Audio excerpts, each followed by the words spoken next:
ہم خواتین کے مسائل سے متعلق چند مسائل کو دیکھ رہے تھے. اس کے بعد ہم نے دوبارہ آگے جو ہم پہنچ گئے تھے وہیں جائیں گے انشاءاللہ. یہ چند مسئلے بیچ میں باقی رہ گئے. یہ ہیں نفاس کے چند احکامات. صفحہ نمبر 110 110. مسئلہ: اگر 40 دن سے پہلے نفاس کا خون بند ہو جائے تو فوراً غسل کر کے نماز پڑھنا شروع کر دے. جب کسی خاتون کو لگے کہ اب نہیں آئے گا تو پھر نماز پڑھنا تو فوراً شروع کر دے. اور اگر اس وقت غسل نقصان کرتا ہو، ڈاکٹر نے مثلا منع کیا ہے، تو تیمم کر کے نماز پڑھنا شروع کر دے. نماز ہرگز قضا نہ ہونے دے. مسئلہ: نفاس میں بھی نماز بالکل معاف ہے اور روزہ معاف نہیں بلکہ قضا رکھنا چاہیے. نفاس کے دنوں کی نمازیں قضا نہیں کی جاتی. مسئلہ: اگر بچہ پیدا ہونے کے بعد کسی کو بالکل خون نہ آئے تب بھی جننے کے بعد نہانا واجب ہے. یعنی نمازیں سٹارٹ کرنے کے لیے دوبارہ نہانا ضروری ہے. اگر نہانے کی یعنی ڈاکٹر نے منع کر رکھا ہے تو پھر اس وقت تیمم کر لیں.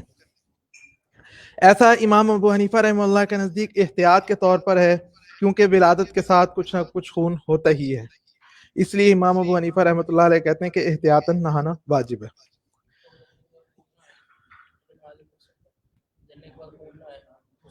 جی، سوال آیا ہے کہ اگر بچے کی پیدائش کے بعد بالکل بھی خون نہیں آیا تو نماز کیا فوراً شروع کر دینی پڑے گی؟ جی، جب یعنی اندازہ ہونا کہ نہیں آئے گا تو پھر نمازیں شروع کرنی پڑتی ہیں. لیکن ہمارے سامنے یہ بات آ گئی کہ امام ابو حنیفہ رحمۃ اللہ علیہ کہتے ہیں کہ احتیاطاً غسل کر لے. اگر عین اس موقع کے اوپر ڈاکٹر نے منع کر رکھا ہے کہ ابھی نقصان ہونے کا اندیشہ ہے تو تیمم کر لے. غسل کی جگہ پہ جو تیمم کیا جاتا ہے. یہ اسپیکر بند کر دیں. اسپیکر کھلا ہوا ہے، اسپیکر بند کر دیں. مائک کھلا ہوا ہے بعض لوگوں کا، وہ مائک بند کر دیں.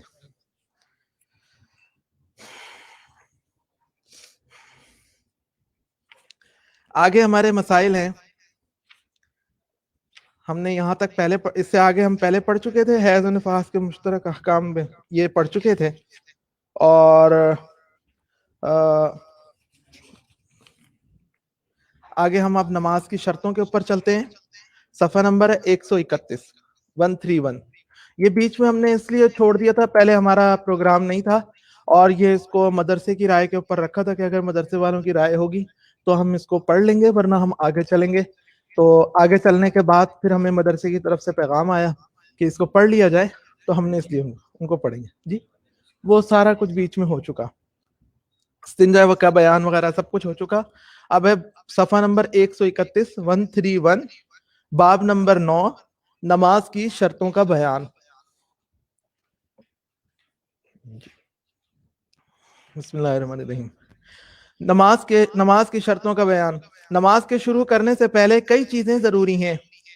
اگر وضو نہ ہو تو وضو کرے، نہانے کی ضرورت ہو تو غسل کرے، بدن یا کپڑے پر کوئی نجاست لگی ہو تو اس کو پاک کرے، جس جگہ نماز پڑھتا ہے وہ جگہ بھی پاک ہونی چاہیے. مرد کم از کم ناف کے نیچے سے لے کر گھٹنوں کے نیچے تک ڈھانپے. عورت فقط منہ اور دونوں ہتھیلیوں اور دونوں پیر کے سوا سر سے پیر تک سارا بدن خوب ڈھانک لے. عورت کو صرف یہ 2 جگہ کھلی، یہ 3-4 جگہ کھلی ہوں گی، منہ، دونوں ہتھیلیاں، دونوں پیر، بس یہ کھلے ہوں گے. قبلے کی طرف منہ کرے. جس نماز کو پڑھنا چاہتا ہے اس کی نیت یعنی دل سے ارادہ کرے اور وقت آنے کے بعد نماز پڑھے، وقت سے پہلے نہیں. یہ 7 چیزیں نماز کے لیے شرط ہیں. اگر ان میں سے ایک بھی چیز چھوٹ جائے گی تو نماز نہیں ہوگی. ان کی ضروری تفصیل حسب ذیل ہے. ان ساری شرطوں کی تفصیل نیچے ذکر ہے. نمبر 1، بدن اور کپڑوں کی طہارت. نمازی کے لیے اپنے بدن کو نجاست حکمی سے اور اپنے بدن اور کپڑوں کو نجاست حقیقی سے پاک کرنا ضروری ہے. نجاست حکمی کے بارے میں ہمارے سامنے یہ بات کئی دفعہ آ چکی ہے کہ اس نجاست کو کہتے ہیں جو دکھائی نہیں دیتی، نظر نہیں آتی، لیکن حکم لگتا ہے کہ یہ نجس ہو گیا. جیسے ایک آدمی کا وہ اگر پیشاب پخانہ کیا ہو تو اس صورت میں چہرہ بھی ناپاک ہو گیا، چہرے کو پاک کرو. تو چہرے میں کیا نجاست آئی ہے؟ نظر نہیں آتی، لیکن اس لیے اس کو پھر بھی جب نظر نہیں آتی اس لیے اس کو نجاست کہا جاتا ہے، یہ نجاست حکمی کہا جاتا ہے۔ اور اپنے بدن اور کپڑوں کو نجاست حقیقی سے پاک کرنا بھی ضروری ہے۔ نجاست حقیقی کا مطلب تو حکمی کے مقابل میں آ گیا کہ جو نظر آتی ہے۔ نجاست غلیظہ اگر گاڑی ہو، نجاست غلیظہ سے مراد یہ ہے وہ نجاست کہ جو خفیفہ نہیں ہے۔ نجاست خفیفہ میں ہمارے سامنے پیچھے حکم آیا تھا کہ اس کی چوتھائی حد تک معاف ہوتی ہے، اور نجاست غلیظہ وہ چوتھائی حد تک نہیں معاف ہوتی، وہ 1 درہم کے برابر معاف ہوتی ہے۔ 1 درہم ہو جائے یا اس سے زیادہ ہو جائے تو وہ معاف نہیں رہتی، اس پہ پھر نماز کے اوپر اثر پڑتا ہے۔ تو نجاست غلیظہ کے بارے میں ہم نے 2 حکم پڑھے تھے کہ اگر گاڑی ہے یا لکوڈ ہے، تو گاڑی ہو تو خواہ بدن پر ہو یا کپڑوں پر ہو، اگر 1 درہم کے وزن کے برابر یعنی 4.5 ماشے سے زائد ہو تو نماز نہ ہوگی۔ درہم کے وزن 4.5 ماشے کا ہوتا تھا پرانے درہم کا وزن، اور اگر 4.5 ماشے یا اس سے کم ہو تو نماز ہو تو جائے گی، لیکن بلا کسی مجبوری کے کوئی شخص اس کو زائل نہ کرے اور اس کے ساتھ نماز پڑھ لے تو یہ برا کام ہے۔ ہاں پھر اس کے بعد اگر تو بالکل پورا ایکوریٹ وزن 4.5 ماشے تھا تو یہ تو پھر مکروہ تحریمی ہو گیا، نماز کو لوٹانا واجب ہوگا۔ اور اگر 4.5 ماشے سے کم وزن تھا، 1-2 ماشے وزن ہے، نجاست حقیقی لگی ہوئی ہے، نجاست غلیظہ لگی ہوئی ہے، اور گاڑی نجاست لگی ہوئی ہے، 1-2 ماشے کی لگی ہوئی ہے، تو یہ مکروہ تنزیہی ہے، پتہ بھی ہے سب کچھ ہے، پھر بھی نماز پڑھتے ہوئے ایسے ہی پڑھ رہے ہیں، جان بوجھ کر ایسے ہی نماز پڑھ رہے ہیں، تو یہ مکروہ تنزیہی ہے۔ اگر نجاست غلیظہ پتلی ہے، لکوڈ ہے، تو پھر وہاں پر وزن نہیں دیکھتے درہم کا پھیلاؤ دیکھتے ہیں، یعنی 3.25 سینٹی میٹر قطر کے دائرے کے پھیلاؤ سے زائد ہو تو نماز نہ ہوگی، اور اگر اس کے برابر یا اس سے کم ہو تو نماز ہو جائے گی، لیکن بلا کسی مجبوری کے کوئی شخص اس کو زائل نہ کرے اور اس کے لگے لگے نماز پڑھ لے، اس کے سمیت نماز پڑھے، تو برابری کی صورت میں یہاں بھی مکروہ تحریمی ہے اور نماز کا لوٹانا واجب ہے۔ اور جب پوری برابر نہ ہو، 3.25 سینٹی میٹر قطر کے برابر نہ ہو بلکہ اس سے کم ہو، 1-2 سینٹی میٹر کا قطر ہے، تو وہاں پر مکروہ تنزیہی ہے۔ ایک آدمی کو پتہ لگ گیا کہ میں وہاں سے میں گزر رہا تھا تو میرے کپڑے پہ خون کا چھینٹا لگ گیا ہے، تو اس کو نہ دھوئے، چھوٹا سا چھینٹا لگ گیا ہے، 1-2 سینٹی میٹر قطر کا ہے، تو نہ دھوئے جان بوجھ کر اور ایسے ہی نماز پڑھ لے تو یہ مکروہ تنزیہی ہے۔ اور اگر 3.25 سینٹی میٹر کا لگا ہے تو پھر مکروہ تحریمی ہے، دہرانا واجب ہے، اور اگر اس سے بڑا لگے گا تو پھر تو نماز ہی نہیں ہوگی۔ اگر نجاست خفیفہ ہو، پھر جسم کے عضو کے چوتھائی اور کپڑے کے حصے کے چوتھائی سے کم پر لگی ہو تو نماز ہو جائے گی۔ نجاست غلیظہ اور ایک ہوتی ہے نا نجاست خفیفہ، کہ جس کا شریعت میں حکم خفیف ہے، ہلکا ہے، اس میں تخفیف ہے اللہ تعالیٰ کی جانب سے۔ تخفیف یہی ہے کہ جہاں پر لگی ہوئی ہے، بدن پر یا کپڑے پر، تو 1/4 تک معاف ہے۔ تو اس کے بارے میں ہے کہ چوتھائی یا کپڑے جسم کے عضو کے چوتھائی، کپڑے کے حصے کے چوتھائی سے کم پر لگی ہو تو نماز ہو جائے گی، البتہ بلا کسی مجبوری کے اس کو بھی دور کیے بغیر نماز پڑھنا مکروہ تنزیہی ہے۔ کہیں پہ اگر لگ جاتی ہے تو جان بوجھ کر ایسے ہی نماز پڑھ لے تو یہ مکروہ تنزیہی ہے۔ اور اگر چوتھائی یا زائد پر لگی ہو تو اس کو دور کیے بغیر نماز نہیں ہوگی، چوتھائی پہ لگ جائے یا چوتھائی سے زائد لگی ہو تو نماز نہیں ہوگی۔ مسئلہ اگر کپڑے یا بدن پر نجاست اتنی مقدار میں لگی ہو جو معاف ہے، تو اگر وقت میں گنجائش ہو تو اس کو دھو کر نماز پڑھے۔ معاف مقدار ہے، مثلا چھوٹا سا خون کا دھبا لگا ہے، 2 سینٹی میٹر قطر کا ہے، تو معاف تو ہے، لیکن وقت میں گنجائش ہے تو دھو کر نماز پڑھے۔ اگر وقت تنگ ہو کہ نماز فوت ہو جانے کا ڈر ہو یا جماعت رہ جانے کا اور کہیں اور نہ ملنے کا ڈر ہو تو پھر ایسے ہی نماز پڑھ لے، کہ سلام پھر جائے گا تو پھر خون کا چھوٹا سا دھبا لگا ہوا ہے تو یوں ہی نماز پڑھ لیں، پھر پڑھ سکتے ہیں۔ مسئلہ جس چیز کو نمازی اٹھائے ہوئے ہو، نمازی نماز پڑھتے ہوئے اٹھائے ہوئے ہو، وہ اگر اپنی قوت سے رکی ہوئی نہ ہو تو پھر اس چیز کا پاک ہونا بھی ضروری ہے۔ نمازی نے کسی چیز کو اگر پکڑا ہوا ہے نماز کی حالت میں، تو وہ اگر اپنی قوت سے رکی ہوئی نہیں ہے تو پھر اس چیز کا پاک ہونا بھی ضروری ہے۔ مثلا نماز پڑھنے والا کسی بچے کو اٹھائے ہوئے ہو یا نماز پڑھ رہا ہو بندہ اور بچہ گود میں بیٹھا ہوا نماز پڑھتے ہوئے اور بچہ گود میں بیٹھا ہوا اور وہ بچہ خود اپنی طاقت سے رکا ہوا نہ ہو. ایک ہے کہ بچہ خود ہی آ کے چمٹ گیا تو پھر تو مسئلہ علیحدہ ہے, اور ایک یہ کہ خود بٹھا لیا, نفل پڑھ رہا ہے بندہ تو اپنی گود میں ذرا رو رہا تھا تو بچے کو گود میں کر لیا تحیات پڑھتے ہوئے, تو اپنی طاقت سے رکا ہوا نہ ہو تب تو بچے کا پاک ہونا نماز کی صحت کے لیے شرط ہے کہ بچے کا پیمپر خراب نہ ہو, اس کی پاک ہونا نماز کی صحت کے لیے شرط ہے. اور جب اس بچے کا بدن اور کپڑا اس قدر نجس ہو جو مانع نماز ہے, یعنی یہی اگر بچے کے پیمپر میں لکوڈ نجاست ہے تو 3.25 سینٹی میٹر قطر, یا اگر گاڑی ہے تو 4.5 ماشے وزن سے کم ہو, تو جو مانے یعنی اس سے زیادہ ہو تو اس صورت میں نماز پڑھنے والے کی نماز درست نہ ہوگی. اور اگر بچہ خود اپنی طاقت سے رکا ہوا بیٹھا ہوا ہے, بچہ خود ہی آ کے بیٹھ گیا تو پھر کوئی حرج کی بات نہیں ہے, اس لیے کہ وہ اپنی قوت اور سہارے سے بیٹھا ہے. اسی طرح سے اگر کوئی ماں نماز پڑھی ہے یا باپ نماز پڑھا ہے, وہ کھڑا ہوا بھی ہوا ہے تو بچہ پیچھے سے آ کے چمٹ کے گردن سے لپٹ کے لٹک جاتا ہے, تب بھی اس کے اگر پیمپر خراب بھی ہے تب بھی کوئی مسئلہ نہیں ہوگا جب اپنے قوت اور سہارے سے چمٹا ہوا بیٹھا ہوا ہے. بس یہ نجاست اسی بچے کی طرف منسوب ہوگی اور نماز پڑھنے والے سے اس نجاست کا کچھ تعلق نہیں سمجھا جائے گا. ہاں اگر بچے کو نماز پڑھنے والے نے پکڑا ہوا ہے تو پھر وہاں پر اس کو مانے نجاست یہ دیکھنا پڑے گا, اس کا خیال کرنا پڑے گا. مسئلہ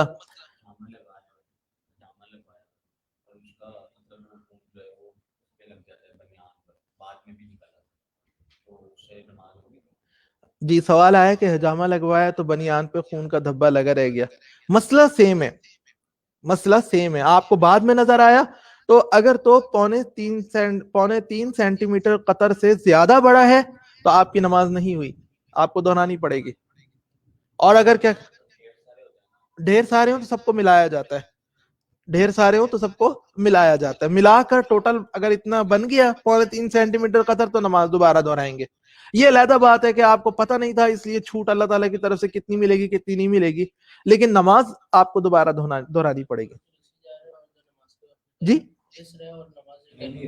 نہیں, وہ رسنے کا مسئلہ تو معذور کی کیٹیگری میں ہم پڑھا ہے, وہاں پر وہ تھوڑا سا مختلف مسئلہ ہے. یہ ہے کہ آپ کو یعنی کہہ لیں کہ بعد میں نظر آیا, آپ نے دیکھا کہ یہاں تو خون لگا ہوا ہے, یا آپ کو نماز پڑھنے کے بعد کسی نے بتایا کہ آپ کی کمر کی پشت کی جانب خون کا دھبا لگا ہوا ہے اتنا بڑا, تو آپ کو پھر نماز دوبارہ پڑھنی پڑے گی. اگر نمازی کے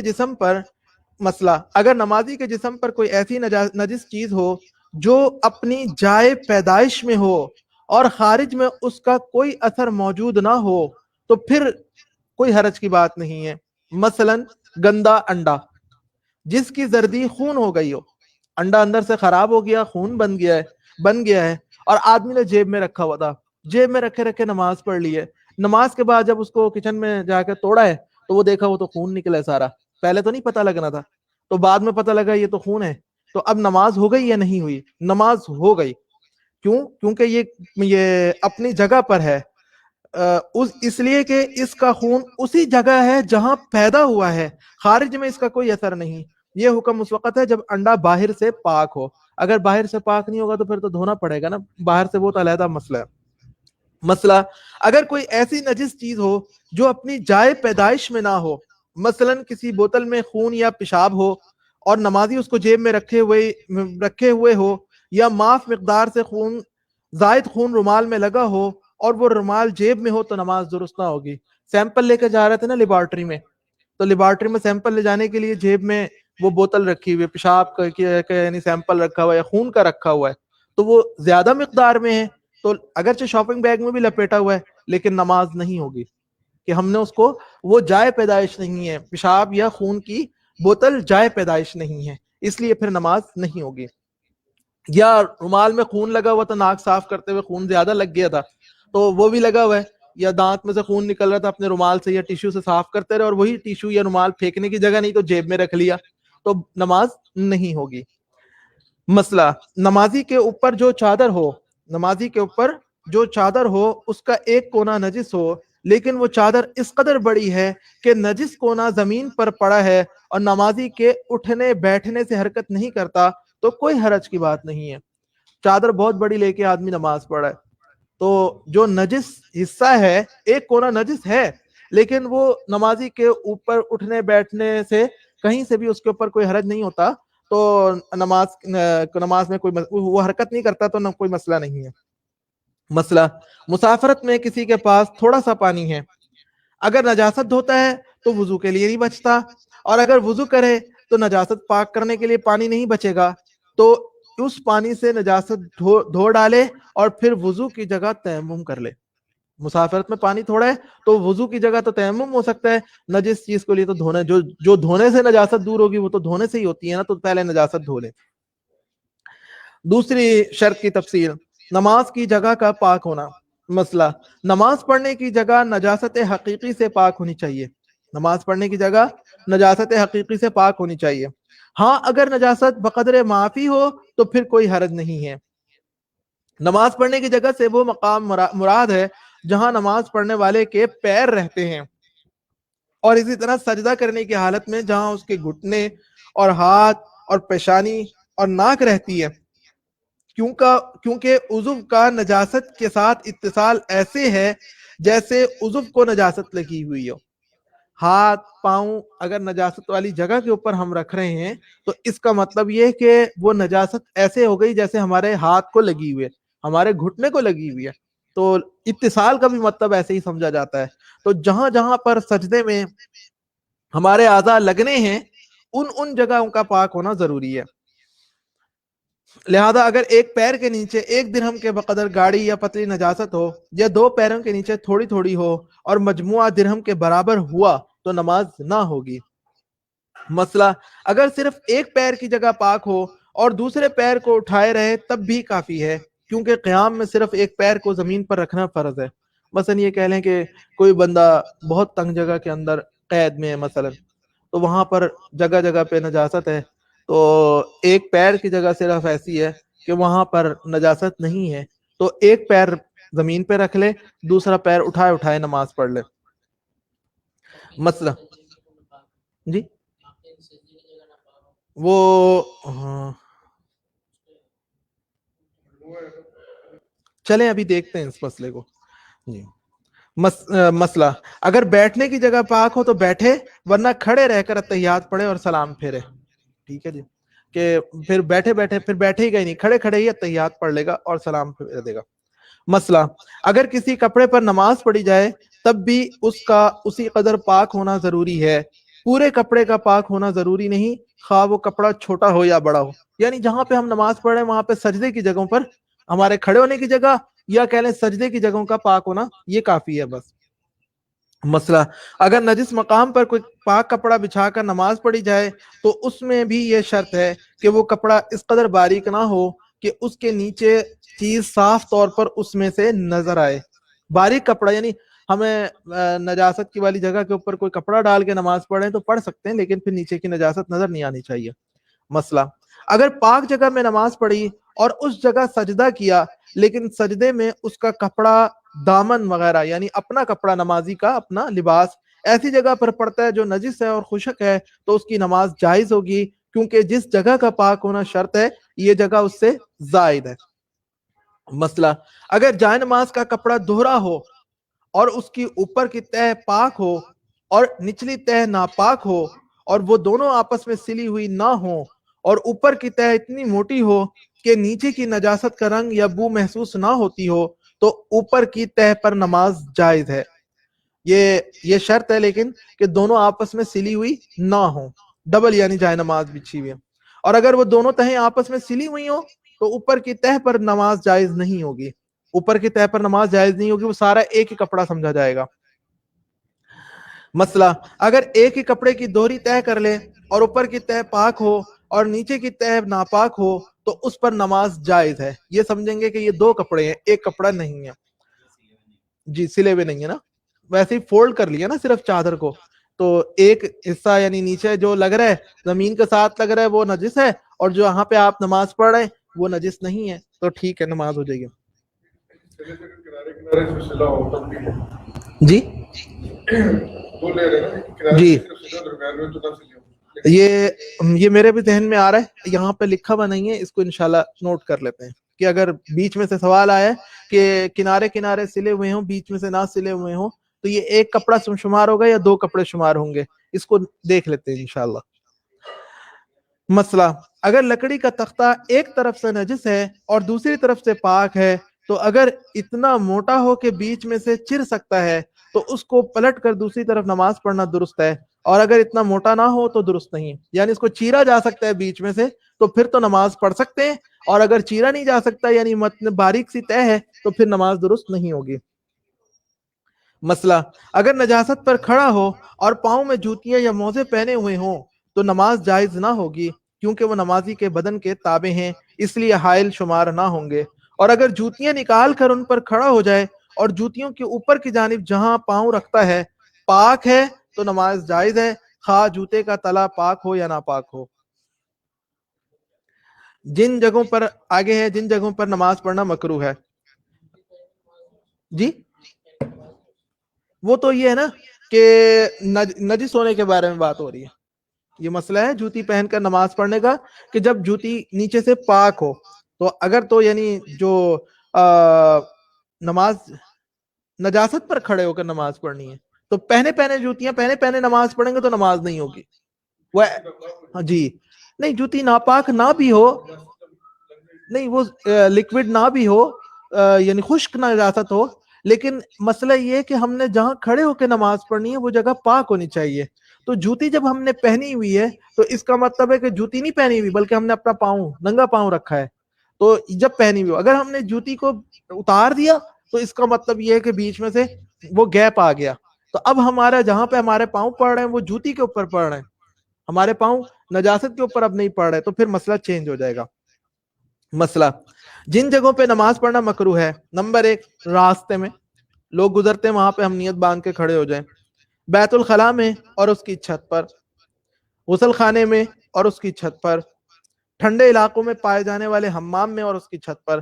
ٹھنڈے علاقوں میں پائے جانے والے حمام یہ مخصوص قسم کے حمام ہوتے ہیں جو ہر جگہ نہیں ہوتے، یہ آج کل تو یعنی گیس کی وجہ سے چھوٹی چھوٹی جگہوں پہ بنتے ہیں، ورنہ ٹھنڈے علاقوں میں وہ مخصوص کئی کمروں پر مشتمل یعنی کئی ہال ہوتے تھے، تو ٹھنڈا کمرہ، گرم کمرہ، یہ ایسے پھر وہ پانی کا تالاب اس طرح سے کر کے بنائے جاتے تھے، اب بھی بعض علاقوں میں مل جاتے ہیں۔ قبرستان میں، لیکن اگر قبرستان میں علیحدہ سے نماز کے لیے کوئی جگہ بنائی گئی ہو کہ وہاں کچھ نجاست نہ ہو اور سامنے کی طرف دیوار بھی کھڑی ہو جو قبروں سے اوٹ ہو تو پھر مکروہ نہیں ہے، نماز پڑھنا پھر مکروہ نہیں ہے۔ کوڑا ڈالنے کی جگہ میں، چھینی ہوئی، کسی سے غصب کی ہوئی چھینی ہوئی زمین میں نماز پڑھنا، جانوروں کے ذبح ہونے کی جگہ میں، اونٹوں کے باڑے میں، خانہ کعبہ کی چھت پر، کیونکہ اس کی چھت پر چڑھنا اس کی تعظیم و ادب کے خلاف ہے، تو نماز تو ہو جاتی ہے یہاں پر لیکن یہ کہ یہ ادب اور تعظیم کے خلاف ہے، اس وجہ سے مکروہ ہے۔ آگے ہے تیسری شرط ہے نماز کی سطر چھپانا۔ نماز میں مرد کے لیے ناف کے نیچے سے لے کر گھٹنوں کے نیچے تک سطر ہے، ناف سطر میں داخل نہیں ہے، مرد کی ناف سطر میں داخل نہیں ہے، اگر کھلی رہ گئی مثلا تو نماز ہو جائے گی، جبکہ گھٹنے مرد کے سطر میں داخل ہیں۔ اتنا بدن نماز میں ڈھانپنا فرض ہے، اس کے سوا اور بدن کھلا ہو تو نماز ہو جائے گی، لیکن بلا ضرورت بس اتنے ہی پر اکتفا کرنا مکروہ ہے، کہ کوئی آدمی اتنی چھوٹی سی لنگی باندھ کر نماز پڑھے، یہ بلا ضرورت ایسا کرنا مکروہ ہے، کہ مثلا یا تو نا کہ کسی کے پاس کپڑا ہی نہیں ہے تو پھر علیحدہ بات ہے، کسی ایسے صحرا وغیرہ میں ہے، عورت کا چہرہ اور دونوں ہتھیلیاں اور دونوں پاؤں کے سوا باقی تمام بدن سطر ہے۔ مسئلہ، نماز میں اپنا سطر دوسرے لوگوں سے چھپانا بالاتفاق فرض ہے اور اپنے آپ سے چھپانا فرض نہیں ہے، لہذا اگر کوئی شخص لمبا کرتا پہن کر بغیر شلوار کے نماز پڑھے اور کرتا ایسا ہو کہ اگر اس کے گریبان میں جھانکے تو اپنا سطر نظر آتا ہو تو نماز فاسد نہ ہوگی، لیکن قصداً اس میں سے اپنے سطر کی طرف نظر کرنا مکروہ تحریمی ہے، جیسے عربوں کا لباس ہوتا ہے نا، تو اس میں اگر کوئی شلوار نہ بھی پہنے نیچے تو نماز کے لیے رکاوٹ نہیں ہے، نماز ہو جائے گی۔ مسئلہ، ایسا باریک لباس پہننا جس میں سے کھال کی رنگت نظر آتی ہو حرام ہے اور اس سے نماز بھی نہیں ہوتی، اسی طرح عورت اگر باریک چادر یا دوپٹہ اوڑھ کر نماز پڑھے جس میں سے بالوں کی سیاہی چمکتی ہو تو اس سے نماز درست نہیں ہوگی. یہاں پہ ایک بات یہ ذہن میں رکھیے گا کہ بعض لوگوں کا یعنی یہ ہے کہ کپڑا اتنا باریک ہو کہ ہر وقت نظر آئے, روشنی میں کر کے اور ایسے کر کے ٹیڑھا میڑھا کر کے دیکھنے کا مراد نہیں ہے. وہاں تو یعنی روشنی ڈالیں گے تو بہت سارے کپڑوں سے سطر کر یعنی کھال کی رنگت نظر آنے لگ جائے گی. یہ نارمل حالت میں کہ ہر وقت ہی نظر آتا ہو کہ اتنا باریک کپڑا پہنا ہو تو اس سے جس کے کھال کی رنگت نظر آتی ہو یا بالوں کی سیاہی چمکتی ہو وہ لباس شمار نہیں ہوتا, اس سے سطر کی جو سطر ڈھانپنے کا فرض ہے وہ ادا نہیں ہوتا. مسئلہ موٹا کپڑا جس سے بدن کا رنگ نظر نہ آتا ہو مگر بدن سے ایسا چپکا ہوا ہو کہ دیکھنے سے اعضائے بدن کی حیت معلوم ہوتی ہو تو ایسے کپڑے سے نماز ہو جائے گی لیکن مکروہ ہوگی. یعنی اتنا چپکا ہوا ہے کہ یعنی کہہ لیں کہ جسم کی جو ساخت ہے نا قدرتی وہ ساری نظر آ رہی ہے کہ یہ یعنی اس کی ساخت ہے پوری نظر آ رہی ہے تو یہ مکروہ ہوتا ہے. نماز میں تھوڑا سا سطر کھل جانا معاف ہے اس لیے کہ اس سے بچنے میں حرج ہے, اور بہت کھل جانے سے بچنے میں حرج نہیں ہوتا اس لیے معاف نہیں, اور اس سے نماز فاسد ہو جاتی ہے. اب وہ تھوڑا کتنا ہے یعنی بالکل تھوڑا سا تو کہیں کھل ہی سکتا ہے, خاتون کا بھی کھل سکتا ہے, مرد کا بھی کھل سکتا ہے, تو وہ اس سے نماز یعنی تھوڑے کی تفصیل یہ ہے کہ چوتھائی اور اس سے زیادہ بہت میں داخل ہے, چوتھائی سے کم تھوڑے میں ہے, چوتھائی اور اس سے زیادہ بہت میں داخل ہے, زیادہ میں داخل ہے, چوتھائی سے کم تھوڑے میں داخل ہے. چوتھائی یا زیادہ سطر کا کھلنا نماز کو اس وقت فاسد کرتا ہے جبکہ ایک رکن یعنی 3 بار سبحان اللہ کہنے کے مقدار کھلا بھی رہے. یہ نہیں کہ بس کھلنے کے ساتھ ہی نماز ٹوٹ گئی بلکہ 3 دفعہ سبحان اللہ کہنے کے بقدر اتنی دیر تک کھلا رہے گا تو پھر نماز فاسد ہوگی. کسی کا کھلا اس نے فوراً کپڑا ڈال دیا, سطر کھلا اور اس نے فوراً کپڑا نیچے کر لیا تو نماز درست ہو جائے گی. جی اس میں یہی بات ہے کہ چوتھائی سطر کھلا رہے گا تو نماز وہ چوتھائی عضو تنبیہ چوتھائی سے اعضائے سطر میں سے ہر عضو کی اپنی اپنی چوتھائی مراد ہے. یہ اس وقت ہے جب صرف ایک عضو کا حصہ کھلا ہو. اگر ایک عضو میں سے کئی جگہ تھوڑا تھوڑا کھلا ہو تو اس کو جمع کریں گے اور چوتھائی کا اعتبار کریں گے. اگر 2 یا زیادہ اعضاء میں سے کھلا ہو تو کھلے حصے کو جمع کر کے ان میں سب سے چھوٹے عضو کی چوتھائی کا اعتبار کریں گے. یعنی یہ مسئلہ ہے کہ ایک تو ہر عضو کی اپنی اپنی چوتھائی کا اعتبار ہے.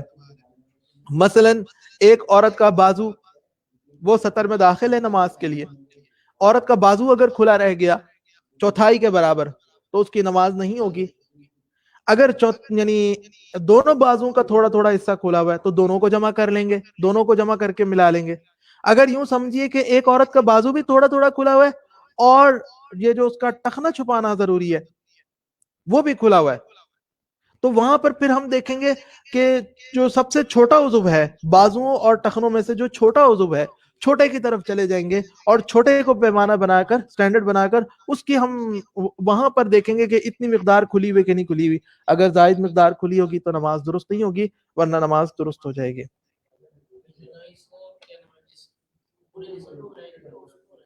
ہاں ہر عضو کو بنائیں گے جہاں پہ جن سطر کو جہاں پہ ہوتا ہے نا, مثلا ہاں عورت کا ہاتھ ہے, عورت کی پنڈلی ہے, جی بازو ہے, عورت کا ہاتھ غلط کہہ دیا, بازو ہے, عورت کا بازو ہے اور عورت کی پنڈلی ہے تو یہ اگر کھلا رہے گا تو اس کا یعنی اعتبار کریں گے.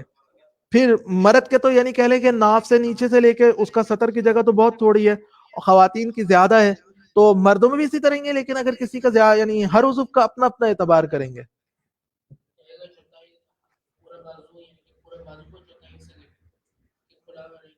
جی جی یہاں پر اتنی تفصیل نہیں ہے کہ ابھی یہاں پہ ہمارے سامنے ہر عضو کی اعضاء کی تفصیل نہیں آئی, وہ تفصیلی کتابوں میں پھر اور زیادہ کھول کے بتایا وہ بھی ہے کہ ایک ایک عضو کون کون سا علیحدہ علیحدہ ہے, کہاں پہ 2 عضو علیحدہ علیحدہ ہیں اور کہاں پر ایک شمار ہوتے ہیں, اس کی تفصیل بتائی ہوئی ہے.